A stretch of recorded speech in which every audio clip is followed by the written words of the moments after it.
CM Siddaramaiah ಅವರ ಪತ್ನಿ ಪಾರ್ವತಿಯವರಿಗೆ ಇಡಿ summons ಕೊಟ್ಟಿದ್ದು, ಸಿಎಂ ಪತ್ನಿಗೆ ಇಡಿ ಸಮನ್ಸ್ ಕೊಟ್ಟಂತಹ ಪ್ರತಿ ಟಿವಿ9ಗೆ ಲಭ್ಯ ಆಗಿದೆ. 28ಕ್ಕೆ ಹಾಜರಾಗುವಂತೆ ಎರಡನೇ ಸಮನ್ಸ್ ಜಾರಿ ಮಾಡಲಾಗಿದೆ. ಆ ಸಮನ್ಸ್ ಪ್ರತಿ ಟಿವಿ9ಗೆ ಲಭ್ಯ ಆಗಿದೆ. ಇದು ಎರಡನೇ ಸಮನ್ಸ್. ಈ ಹಿಂದೆ ಕೂಡ ಜನವರಿ ತಿಂಗಳ ಆರಂಭದಲ್ಲಿ ಒಂದು ಸಮನ್ಸ್ ಕೊಡಲಾಗಿತ್ತು ಹಾಜರಾಗುವಂತೆ. ಆದರೆ ಆಗ ಅವರು ವಿನಾಯಿತಿ ಕೊಡಿ, ನನಗೆ ಸಮಯ ಕಾಲಾವಕಾಶ ಬೇಕು ಅನ್ನೋದನ್ನ ಕೇಳ್ಕೊಂಡಿದ್ರು. ಈಗ ಎರಡನೇ ನೋಟಿಸ್ ಕೊಟ್ಟಿರುವಂಥದ್ದು. ಜನವರಿ 3ಕ್ಕೆ ಮೊದಲ ನೋಟಿಸ್, ಅಂದ್ರೆ ಜನವರಿ 9ಕ್ಕೆ ಹಾಜರಾಗಿ ಅಂತ ಜನವರಿ 3ಕ್ಕೆ ನೋಟಿಸ್ ಕೊಟ್ಟಿದ್ರು. ಈಗ ಅದಕ್ಕೆ ಅವರು ಹಾಜರಾಗಿರಲಿಲ್ಲ, ಜೊತೆಗೆ ವಿನಾಯಿತಿ ಕೇಳಿದ್ರು, ಜೊತೆಗೆ ದಾಖಲಾತಿಗಳನ್ನು ಸಂಗ್ರಹಿಸುವುದಕ್ಕೆ ಕಾಲಾವಕಾಶವನ್ನ ಕೋರ್ಕೊಂಡಿದ್ರು. ಈಗ ಎರಡನೇ ನೋಟಿಸ್ ಜಾರಿ ಆಯಿತು ಜನವರಿ 24ಕ್ಕೆ 28ಕ್ಕೆ ಹಾಜರಾಗಿ ಅಂತ.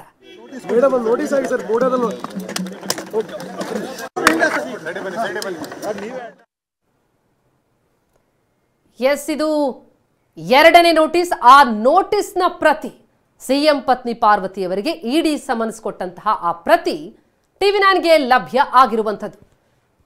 ಸಂಕಷ್ಟದ ಮೇಲೆ ಸಂಕಷ್ಟ. ಒಂದು ಕಡೆ ಲೋಕಾಯುಕ್ತ ತನಿಖೆಯನ್ನ ಎದುರಿಸಿದ್ದಾಯ್ತು. ಈಗ ಕೇಸ್ ಸಿಬಿಐಗೆ ಏನಾದ್ರೂ ವರ್ಗಾವಣೆ ಆಗತ್ತಾ? ಯಾಕಂದ್ರೆ ಅಲ್ಲಿ ಅದ್ರ ಬಗ್ಗೆ ಸಿಎಂ ವಿರುದ್ಧದ ಮೂಡಾ ಹಗರಣ ಕೇಸ್ನಲ್ಲಿ ಸಿಎಂ ಮೊದಲನೇ ಆರೋಪಿಯಾಗಿದ್ರೆ ಎರಡನೇ ಆರೋಪಿ ಸಿಎಂ ಪತ್ನಿ. ಇಡಿಯಿಂದ ನೋಟಿಸ್ ಬಂದಿದೆ. ಬೆಂಗಳೂರಿನಲ್ಲಿ ಸಿಎಂ ಸಿದ್ದರಾಮಯ್ಯನವರು ಈ ಬಗ್ಗೆ ಪ್ರತಿಕ್ರಿಯೆಯನ್ನ ಕೊಟ್ಟಿರುವಂತದ್ದು.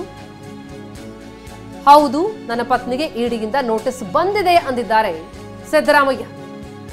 ಎರಡನೇ ನೋಟಿಸ್ ಇದು.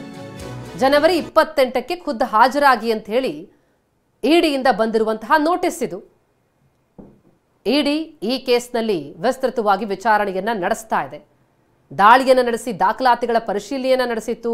ಮೂಡಾ ಕಚೇರಿಗೆ ತೆರಳಿ ಅಲ್ಲೂ ಕೂಡ ದಾಳಿಯನ್ನ ನಡೆಸಿತ್ತು. ಅಧಿಕಾರಿ ವರ್ಗಗಳ ವಿಚಾರಣೆಯನ್ನ ನಡೆಸಿತ್ತು. ಈಗ ಈ ಕೇಸ್ನ ಎರಡನೇ ಆರೋಪಿಯಾಗಿರುವಂತಹ ಸಿಎಂ ಪತ್ನಿ ಪಾರ್ವತಿ ಅವರಿಗೆ ಎರಡನೇ ನೋಟಿಸ್ ಜಾರಿಯಾಗಿರೋದು. ಆ ನೋಟಿಸ್ ಬಂದಿದೆ ಇರುವಂತಹ ವಿಷಯವನ್ನ ಹೌದು ಅಂತ ಒಪ್ಕೊಂಡಿದ್ದಾರೆ. ಎಸ್, ಆ ನೋಟಿಸ್ನ ಪ್ರತಿ ಗಮನಿಸ್ತಾ ಇದೀವಿ ಸ್ಕ್ರೀನ್ ಮೇಲೆ. ಟಿವಿ9ಗೆ ಲಭ್ಯ ಆಗಿರುವಂತಹ ಸಿಎಂ ಪತ್ನಿ ಪಾರ್ವತಿ ಅವರಿಗೆ ಇಡಿಯಿಂದ ಜಾರಿಯಾದ ಸಮನ್ಸ್ ಪ್ರತಿ ಇದು. ಜನವರಿ 24ಕ್ಕೆ ಈ ನೋಟಿಸ್ ಅನ್ನ ಕೊಡಲಾಗಿದೆ. ಜನವರಿ 28 ಅಂದ್ರೆ ನಾಳೆ ಖುದ್ದು ಹಾಜರಾಗಿ ಅಂತ ಸಿಎಂ ಪತ್ನಿ ಪಾರ್ವತಿ ಅವರಿಗೆ ಕೊಟ್ಟಿರುವಂತಹ ಸಮನ್ಸ್. ಈ ಹಿಂದಿನ ಮೊದಲ ನೋಟಿಸ್ಗೆ ವಯಸ್ಸಾಗಿದೆ, ಖುದ್ದು ಹಾಜರಾಗುವುದಕ್ಕಾಗಲ್ಲ, ದಾಖಲಾತಿಗಳನ್ನು ಸಂಗ್ರಹಿಸುವುದಕ್ಕೆ ಕಾಲಾವಕಾಶ ಬೇಕಿದೆ ಎನ್ನುವಂತಹ ಕೋರಿಕೆಯನ್ನು ಸಲ್ಲಿಸಿದ್ರು. ಈಗ ಮತ್ತೊಂದು ನೋಟಿಸ್ ಏನು ಜಾರಿ ಆಯಿತು ಜನವರಿ 24ಕ್ಕೆ, ಎರಡನೇ ನೋಟಿಸ್. ಆ ನೋಟಿಸ್ನ ಪ್ರತಿಯನ್ನು ನಾವೀಗ ಟಿವಿ9 ಸ್ಕ್ರೀನ್ ಮೇಲೆ ಗಮನಿಸ್ತಾ ಇದ್ದೀವಿ. ಜನವರಿ 28ಕ್ಕೆ ಹಾಜರಾಗಿ ಅಂತ ಈ ನೋಟಿಸ್ನಲ್ಲಿ ಖುದ್ದು ಹಾಜರಾಗುವಂತೆ ನೋಟಿಸ್ ಅನ್ನ ನೀಡಲಾಗಿದೆ. ಟಿವಿ9 ಎಕ್ಸ್ಕ್ಲೂಸಿವ್ ಆದಂತಹ ವಿಜುವಲ್ಸ್ ಗಮನಿಸ್ತಾ ಇದ್ದೀವಿ. ಇದು ಸಿಎಂ ಪತ್ನಿ ಪಾರ್ವತಿಯವರಿಗೆ ಜಾರಿ ನಿರ್ದೇಶನಾಲಯದಿಂದ ಜಾರಿಯಾದಂತಹ ಎರಡನೇ ಸಮನ್ಸ್. ಈ ಕೇಸ್ಗೆ ಸಂಬಂಧಪಟ್ಟಂತೆ ನಿಮ್ಮಿಂದ ಹಲವು ಮಾಹಿತಿಗಳನ್ನು ಪಡಿತೀವಿ, ವಿಚಾರಣೆಗೆ ಹಾಜರಾಗಬೇಕು ತಾವು, ಖುದ್ದಾಗಿ ಹಾಜರಾಗಿ ಜನವರಿ 28ಕ್ಕೆ ಹಾಜರಾಗಬೇಕು ತಾವು ಅಂತ ನೋಟಿಸ್ ಅನ್ನ ಜಾರಿ ಮಾಡಿದ್ದಾರೆ. ಆ ನೋಟಿಸ್ನ ಪ್ರತಿಯನ್ನ ನಾವೀಗ ಸ್ಕ್ರೀನ್ ಮೇಲೆ ಗಮನಿಸ್ತಾ ಇದ್ದೀವಿ.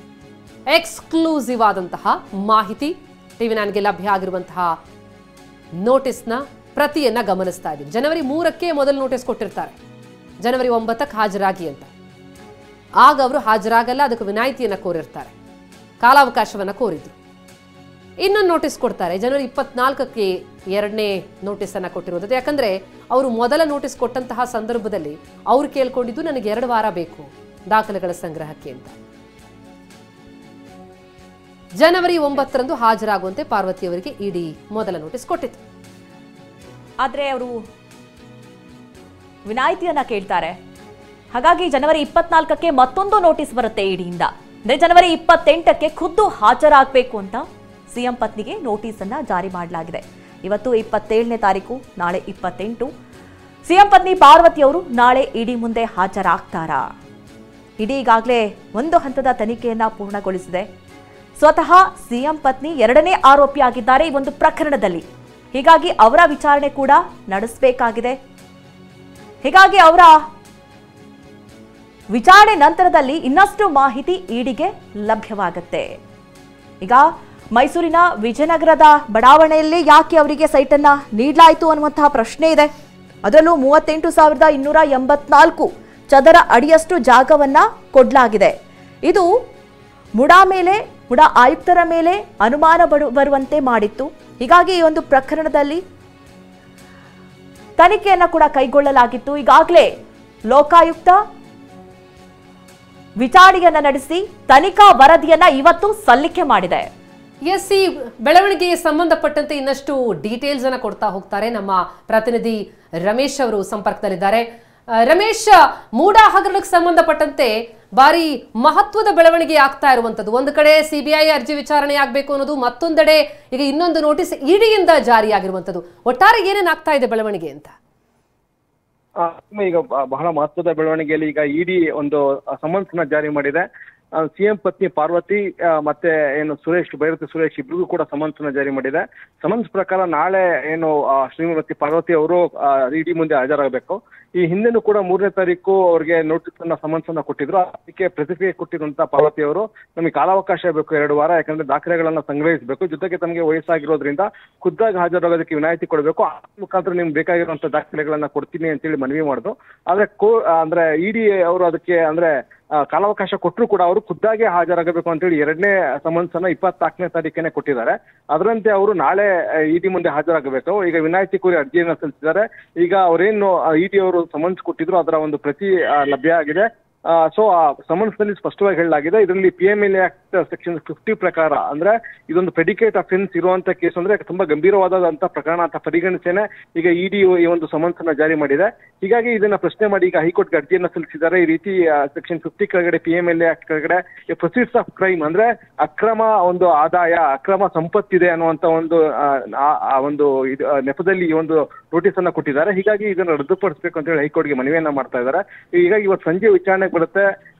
ಪಾರ್ವತಿ ಅವರಿಗೆ ಕೋರ್ಟ್ ಏನಾದ್ರು ಮಾಹಿತಿ ಕೊಡುತ್ತಾ ಅಥವಾ ಅವ್ರು ಖುದ್ದಾಗಿ ಹಾಜರಾಗಬೇಕಾಗತ್ತಾ, ಎಲ್ಲವೂ ಕೂಡ ಇವತ್ತು ಸಂಜೆ ವೇಳೆಗೆ ಡಿಸೈಡ್ ಆಗುತ್ತೆ. ಇವತ್ತು ಕೋರ್ಟ್ಗೆ ಮಧ್ಯಂತರ ತಡೆಯಾಜ್ಞೆಯನ್ನು ಕೊಡಬೇಕು ಸಮನ್ಸ್ಗೆ ಅಂತ ಕೂಡ ಮನವಿ ಮಾಡ್ತಾ ಇದ್ದಾರೆ. ಹೀಗೆ ಅಂತಿಮವಾಗಿ ಹೈಕೋರ್ಟ್ ಏನು ಆದೇಶ ಕೊಡುತ್ತೆ ಅನ್ನೋದನ್ನ ನಾವು ಕಾಯ್ದುಕೊಳ್ಳಬೇಕಾಗತ್ತೆ. ರಮೇಶ್, ಇಂತಹ ಪ್ರಕರಣಗಳಲ್ಲಿ ತಾವು ಮೆನ್ಷನ್ ಮಾಡಿದ ಹಾಗೆ ಅಂದ್ರೆ ಸಮನ್ಸ್ ನಲ್ಲೂ ಕೂಡ ಜಾರಿಯಾಗಿರುವಂತದ್ದು ಅದು ಬಹಳ ಗಂಭೀರವಾದಂತಹ ಪ್ರಕರಣ ಅಂತ, ಜೊತೆಗೆ ಮೊದಲೊಂದು ಅವಕಾಶ ಕೊಡಲಾಗಿತ್ತು, ಈಗ 2ನೇ ಅವಕಾಶ ಅವರು ಬನ್ನಿ ಹಾಜರಾಗಿ ವಿಚಾರಣೆ ಎದುರಿಸಿ ಅಂತ. ಇಂತಹ ಪ್ರಕರಣಗಳು ಹೇಗೆ ವಿನಾಯಿತಿಗಳು ಸಿಗುತ್ತಾ ವಯಸ್ಸಿನ ಆಧಾರದ ಮೇಲೆ ಹಾಗೆಲ್ಲ? ಪ್ರತಿಮಾ ಅಂದ್ರೆ ಇಡಿಗೆ ಮುಂದೆ ಆ ರೀತಿ ಒಂದು ಮನವಿಯನ್ನ ಮಾಡಿದ್ರೆ, ಆದ್ರೆ ಅವರು ಹೈಕೋರ್ಟ್ ನಲ್ಲಿ ಚಾಲೆಂಜ್ ಮಾಡಿರೋದ್ರಲ್ಲಿ ಇದೆಲ್ಲವೂ ಕೂಡ ಕಾನೂನು ಬಾಹಿರವಾಗಿ ಮಾಡ್ತಾ ಇದ್ದಾರೆ. ಜೊತೆಗೆ ಸೆಕ್ಷನ್ 50 PMLA ಕಾಯ್ದೆ ಒಳಗಡೆ ತಮ್ಮ ಒಂದು ಯಾವುದೇ ರೀತಿಯ ಲೋಪಗಳಾಗಿಲ್ಲ, ಅಪರಾಧಗಳಾಗಿಲ್ಲ, ಆದ್ರೂ ಕೂಡ ಕಾನೂನು ಬಾಹಿರವಾಗಿ ಈ ರೀತಿ ಸಮನ್ಸ್ ಜಾರಿ ಮಾಡಿದ್ದಾರೆ ಅಂತ ಹೇಳಿ ಕ್ವಶನ್ ಆಫ್ ಲಾ ಮೇಲೆ ಅವರು ಹೈಕೋರ್ಟ್ಗೆ ಹೋಗಿದ್ದಾರೆ. ಹೀಗಾಗಿ ಹೈಕೋರ್ಟ್ ನಲ್ಲಿ ಏನ್ ತೀರ್ಮಾನ ಆಗುತ್ತೆ ನೋಡ್ಬೇಕಾಗತ್ತೆ. ಯಾಕಂದ್ರೆ ಟೆಕ್ನಿಕಲ್ ಅಂಶಗಳನ್ನೆಲ್ಲ ಅಲ್ಲಿ ಹೇಳಿದ್ದಾರೆ. ಯಾತಕ್ಕೋಸ್ಕರ ಇಡಿ ತನಿಖೆ ಮಾಡೋದಕ್ಕೆ ಸಾಧ್ಯ ಇಲ್ಲ ಈ ವಿಚಾರವನ್ನ, ಜೊತೆಗೆ ತಮಗೆ ಸಮನ್ಸ್ ಕೂಡ ಯಾಕೆ ಸರ್ವ್ ಮಾಡಿದ್ದು ತಪ್ಪು ಅನ್ನೋದನ್ನ ಅವರು ಹೈಕೋರ್ಟ್ ಅರ್ಜಿ ಸಲ್ಲಿಸುವಂತ ರಿಟ್ ಅರ್ಜಿಯಲ್ಲಿ ಹೇಳಿದ್ದಾರೆ. ಈಗ ಕೋರ್ಟ್ ಏನಾದ್ರು ಅದ್ರಲ್ಲಿ ಏನಾದ್ರು ಮೆರಿಟ್ಸ್ ಇದೆ ಅಂತ ಅನ್ಸಿದ್ರೆ ಆಗ ಇಂಟರ್ಫಿಯರ್ ಆಗ್ಬೋದು, ಅಂದ್ರೆ ತಡೆಯಾಜ್ಞೆಯನ್ನು ಕೂಡ ಕೊಡೋದಕ್ಕೆ ಹೈಕೋರ್ಟ್ ಇದೆ. ಈಗ ಅಂತಿಮವಾಗಿ ಹೈಕೋರ್ಟ್ ತೀರ್ಮಾನ ಮಾಡುತ್ತೆ ಅನ್ನೋದು ಸಂಜೆ ವೇಳೆಗೆ ಗೊತ್ತಾಗುತ್ತೆ. Thank you so much Ramesh ತಮ್ಮೆಲ್ಲ ಮಾಹಿತಿಗೆ. ಮುಡಾ ಹಗರಣಕ್ಕೆ ಸಂಬಂಧಪಟ್ಟಂತೆ ಈಗಾಗಲೇ ಒಂದು ಕಡೆ ಧಾರವಾಡದ ಏಕಸದಸ್ಯ ಪೀಠದಲ್ಲಿ ವಾದ ಪ್ರತಿವಾದ ನಡೀತಾ ಇದೆ.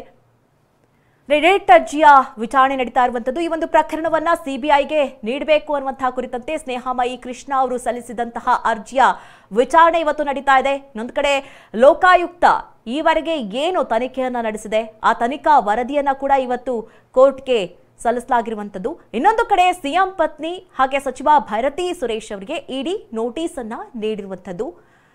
ಹೀಗಾಗಿ ಆ ನೋಟಿಸ್ನ ಪ್ರತಿಯನ್ನ ಕೂಡ ನೀವು ಈಗ TV9 ಸ್ಕ್ರೀನ್ ಮೇಲೆ ಗಮನಿಸ್ತಾ ಇದ್ದೀರಿ.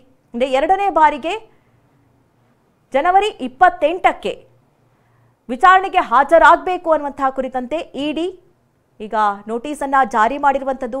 ಹೀಗಾಗಿ ಇವತ್ತು ಸಂಜೆ ಒಳಗಡೆ ಸಿಎಂ ಪತ್ನಿ ಪಾರ್ವತಿ ಅವರು ವಿಚಾರಣೆಗೆ ಹಾಜರಾಗ್ತಾರಾ ಇಲ್ವಾ ಅನ್ನುವಂತಹ ಕುರಿತಂತೆ ಮಾಹಿತಿ ಲಭ್ಯವಾಗುತ್ತೆ. ಯಾಕಂದ್ರೆ ಜನವರಿ 3ರಲ್ಲಿ ಒಂದು ನೋಟಿಸ್ ಅನ್ನ ಜಾರಿ ಮಾಡಲಾಗಿತ್ತು, ಜನವರಿ 9ಕ್ಕೆ ವಿಚಾರಣೆಗೆ ಹಾಜರಾಗಬೇಕು ಅನ್ನುವಂತಹ ಕುರಿತಂತೆ. ಆದರೆ ತಮ್ಮ ವಯಸ್ಸಿನ ಆಧಾರದ ಮೇಲೆ ಜೊತೆಗೆ ಒಂದಷ್ಟು ಡಾಕ್ಯುಮೆಂಟ್ಸ್ಗಳನ್ನ ಕಲೆ ಹಾಕಬೇಕು ಅನ್ನುವಂತಹ ನಿಟ್ಟಿನಲ್ಲಿ 2 ವಾರಗಳ ಕಾಲ ವಿನಾಯಿತಿಯನ್ನ ಪಡೆದುಕೊಂಡಿದ್ರು ಸಿಎಂ ಪತ್ನಿ ಪಾರ್ವತಿ ಅವರು. ಈಗ 2ನೇ ನೋಟಿಸ್ ಕೂಡ ಜಾರಿಯಾಗಿದೆ. ಜನವರಿ 24ಕ್ಕೆ ನೋಟಿಸ್ ನೀಡಿದೆ ಇಡಿ. ಈಗ ಜನವರಿ 28ಕ್ಕೆ ಹಾಜರಾಗಬೇಕು. ಹೀಗಾಗಿ ನಾಳೆ ಏನೆಲ್ಲ ಆಗುತ್ತೆ ಅನ್ನುವಂತಹ ವಿಚಾರ, ಸಿಎಂ ಪತ್ನಿ ಪಾರ್ವತಿ ಅವರು ನಾಳೆ ಇಡಿ ವಿಚಾರಣೆಗೆ ಹಾಜರಾಗ್ತಾರಾ? ಮತ್ತೊಂದು ಪ್ರಮುಖ ಬೆಳವಣಿಗೆ ಅಂತಂದ್ರೆ ಇವತ್ತು ಕೋರ್ಟ್ ನಲ್ಲಿ ಅವರು ಅರ್ಜಿ ಹಾಕೊಂಡಿದ್ದಾರೆ. ಈ ಒಂದು ಸಮನ್ಸ್ ಜಾರಿಗೆ ಸಂಬಂಧಪಟ್ಟಂತೆ ಅದನ್ನು ಪ್ರಶ್ನಿಸಿ ಅವರು ಹೈಕೋರ್ಟ್ಗೆ ಮೇಲ್ಮನವಿಯನ್ನು ಸಲ್ಲಿಸಿರುವಂಥದ್ದು. ಆ ಅರ್ಜಿಯ ವಿಚಾರಣೆ ಕೂಡ ಇವತ್ತು ಸಂಜೆ ಹೊತ್ತಿಗೆ ಇತ್ಯರ್ಥ ಆಗುತ್ತೆ. ಅದರಲ್ಲಿ ಕೋರ್ಟ್ ಏನನ್ನ ಅಭಿಪ್ರಾಯವನ್ನು ವ್ಯಕ್ತಪಡಿಸುತ್ತೆ, ಏನು ಆದೇಶ ಹೊರಡಿಸುತ್ತೆ, ಅದರಿಂದ ವಿನಾಯಿತಿ ಮತ್ತೆ ಸಿಗುತ್ತಾ, ಎರಡನೇ ಬಾರಿಯೂ ಕೂಡ ಅವರಿಗೆ ವಿಚಾರಣೆಗೆ ಹಾಜರಾಗುವುದಕ್ಕೆ ವಿನಾಯಿತಿ ಸಿಗುತ್ತಾ, ಅದನ್ನು ನೋಡಬೇಕಾಗತ್ತೆ. ಬಹುಶಃ ಅದರ ಮೇಲೆ ನಿರ್ಭರ ಆಗತ್ತೆ ನಾಳೆ ಸಿಎಂ ಪತ್ನಿ ಪಾರ್ವತಿಯವರು ಇಡಿ ಕೊಟ್ಟಂತಹ ಸಮನ್ಸ್ಗೆ ಸಂಬಂಧಪಟ್ಟಂತೆ ಜಾರಿಯಾಗ್ತಾರಾ ಇಲ್ವಾ ಅನ್ನುವಂಥದ್ದು.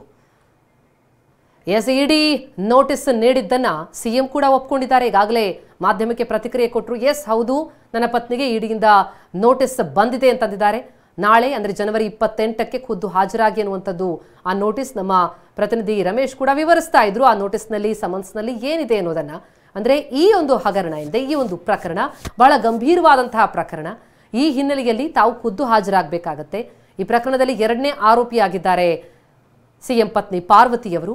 ಅವರಿಗೆ ದಾನವಾಗಿ ಸಿಕ್ಕಂತಹ ಜಮೀನಿನ ವಿಚಾರ ಇದು. ಈ ಹಿನ್ನೆಲೆಯಲ್ಲಿ ಅದಕ್ಕೆ ಸಂಬಂಧಪಟ್ಟಂತಹ ಪೂರಕ ದಾಖಲೆಗಳೊಂದಿಗೆ ಅವರು ವಿಚಾರಣೆಗೆ ಹಾಜರಾಗಬೇಕಾಗತ್ತೆ.